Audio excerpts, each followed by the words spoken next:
ನಾವು ಪಶ್ಚಿಮ ಬಂಗಾಳದಲ್ಲಿ ಇನ್ನು ಮುಂದೆ ಸುವೇಂದು ಅಧಿಕಾರಿಯ ದರ್ಬಾರ್. ಯಾಕಂದ್ರೆ ಪಶ್ಚಿಮ ಬಂಗಾಳಕ್ಕೆ ಸುವೇಂದು ಅಧಿಕಾರಿಯ ಸಿಎಂ ಅಂತ ಹೇಳಿ ಆಯ್ಕೆ ಆಗಿದೆ. ಇವತ್ತು ಪಶ್ಚಿಮ ಬಂಗಾಳದಲ್ಲಿ ಶಾಸಕಾಂಗ ಸಭೆ ನಡೀತಾ ಇತ್ತು. ಸಭೆಗೆ ಅಮಿತ್ ಶಾ ಕೂಡ ಈಗಾಗಲೇ ಆಗಮಿಸಿದ್ರು. ಪಶ್ಚಿಮ ಬಂಗಾಳಕ್ಕೆ ಈಗ ಸುವೇಂದು ಅಧಿಕಾರಿಯ ಸಿಎಂ ಅನ್ನುವಂಥದ್ದು ಅಧಿಕೃತವಾಗಿ ಆಗ್ತಾ ಇದೆ. ಇನ್ನೇನು ಬಹುಶಃ ಘೋಷಣೆ ಒಂದೇ ಬಾಕಿ. ಪಶ್ಚಿಮ ಬಂಗಾಳ ಶಾಸಕಾಂಗ ಸಭೆಯಲ್ಲಿ ಸುವೇಂದು ಅಧಿಕಾರಿಯ ಒಂದು ಹೆಸರು ಅಂತಿಮವಾಗಿದೆ. ಸೊ ಹಾಗಾಗಿ ಈಗ ನೆಕ್ಸ್ಟ್ ಸುವೇಂದು ಅಧಿಕಾರಿ ಸಿಎಂ ಆಗಿರ್ತಾರೆ. ನೆಕ್ಸ್ಟ್ ಅದಕ್ಕೆ ಇಬ್ಬರು DCMಗಳನ್ನ ಹಾಕಬೇಕಾ, ಅದರಲ್ಲಿ ಒಬ್ಬರು ಮಹಿಳೆಯರು ಜೊತೆಗೆ ಇನ್ನೊಂದು ಬುಡಕಟ್ಟು ಜನಾಂಗದಿಂದ ಒಬ್ಬ DCM ಆಗಿ ಮಾಡಬೇಕಾ ಅನ್ನುವಂಥದ್ರ ಬಗ್ಗೆ ಕೂಡ ಚರ್ಚೆ ಆಗ್ತಾ ಇದೆ. ಸೊ ಹಾಗಾಗಿ ಬಹುಶಃ ಇನ್ನು ಮುಂದೆ ಏನಿದ್ರು ಕೂಡ ಸುವೇಂದು ಅಧಿಕಾರಿಯ ಒಂದು ದರ್ಬಾರ್ ಪಶ್ಚಿಮ ಬಂಗಾಳದಲ್ಲಿ ಆರಂಭವಾಗುತ್ತೆ. ಪಶ್ಚಿಮ ಬಂಗಾಳದಲ್ಲಿ ಅಭೂತಪೂರ್ವ ಗೆಲುವನ್ನು ದಾಖಲಿಸಿದಂಥ BJP ಅಧಿಕಾರದ ಚುಕ್ಕಾಣಿಯನ್ನ ಈಗ ಹಿಡಿತಾ ಇದೆ.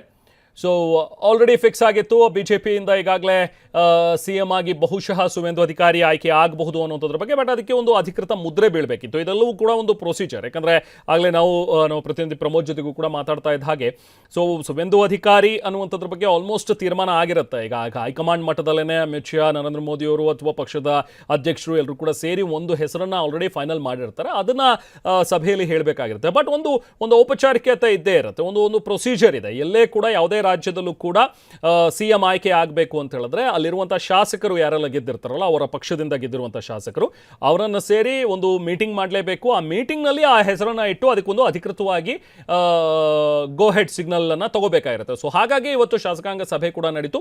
ಅದರಲ್ಲಿ ಸುವೇಂದು ಅಧಿಕಾರಿಯ ಹೆಸರು ಈಗ ಆಯ್ಕೆಯಾಗಿದೆ. ನಾವು ಪಶ್ಚಿಮ ಬಂಗಾಳದಲ್ಲಿ ಇನ್ನು ಮುಂದೆ ಸುವೇಂದು ಅಧಿಕಾರಿಯ ದರ್ಬಾರ್. ಯಾಕಂದ್ರೆ ಪಶ್ಚಿಮ ಬಂಗಾಳಕ್ಕೆ ಸುವೇಂದು ಅಧಿಕಾರಿಯ ಸಿಎಂ ಅಂತ ಹೇಳಿ ಆಯ್ಕೆ ಆಗಿದೆ. ಇವತ್ತು ಪಶ್ಚಿಮ ಬಂಗಾಳದಲ್ಲಿ ಶಾಸಕಾಂಗ ಸಭೆ ನಡೀತಾ ಇತ್ತು. ಸಭೆಗೆ ಅಮಿತ್ ಶಾ ಕೂಡ ಈಗಾಗಲೇ ಆಗಮಿಸಿದ್ರು. ಪಶ್ಚಿಮ ಬಂಗಾಳಕ್ಕೆ ಈಗ ಸುವೇಂದು ಅಧಿಕಾರಿಯ ಸಿಎಂ ಅನ್ನುವಂಥದ್ದು ಅಧಿಕೃತವಾಗಿ ಆಗ್ತಾ ಇದೆ. ಇನ್ನೇನು ಬಹುಶಃ ಘೋಷಣೆ ಒಂದೇ ಬಾಕಿ. ಪಶ್ಚಿಮ ಬಂಗಾಳ ಶಾಸಕಾಂಗ ಸಭೆಯಲ್ಲಿ ಸುವೇಂದು ಅಧಿಕಾರಿಯ ಒಂದು ಹೆಸರು ಅಂತಿಮವಾಗಿದೆ. ಸೊ ಹಾಗಾಗಿ ಈಗ ನೆಕ್ಸ್ಟ್ ಸುವೇಂದು ಅಧಿಕಾರಿ CM ಆಗಿರ್ತಾರೆ. ನೆಕ್ಸ್ಟ್ ಅದಕ್ಕೆ ಇಬ್ಬರು DCMಗಳನ್ನ ಹಾಕಬೇಕಾ, ಅದರಲ್ಲಿ ಒಬ್ಬರು ಮಹಿಳೆಯರು ಜೊತೆಗೆ ಇನ್ನೊಂದು ಬುಡಕಟ್ಟು ಜನಾಂಗದಿಂದ ಒಬ್ಬ DCM ಆಗಿ ಮಾಡಬೇಕಾ ಅನ್ನುವಂಥದ್ರ ಬಗ್ಗೆ ಕೂಡ ಚರ್ಚೆ ಆಗ್ತಾ ಇದೆ. ಸೊ ಹಾಗಾಗಿ ಬಹುಶಃ ಇನ್ನು ಮುಂದೆ ಏನಿದ್ರು ಕೂಡ ಸುವೇಂದು ಅಧಿಕಾರಿಯ ಒಂದು ದರ್ಬಾರ್ ಪಶ್ಚಿಮ ಬಂಗಾಳದಲ್ಲಿ ಆರಂಭವಾಗುತ್ತೆ. ಪಶ್ಚಿಮ ಬಂಗಾಳದಲ್ಲಿ ಅಭೂತಪೂರ್ವ ಗೆಲುವನ್ನು ದಾಖಲಿಸಿದಂಥ BJP ಅಧಿಕಾರದ ಚುಕ್ಕಾಣಿಯನ್ನ ಈಗ ಹಿಡಿತಾ ಇದೆ.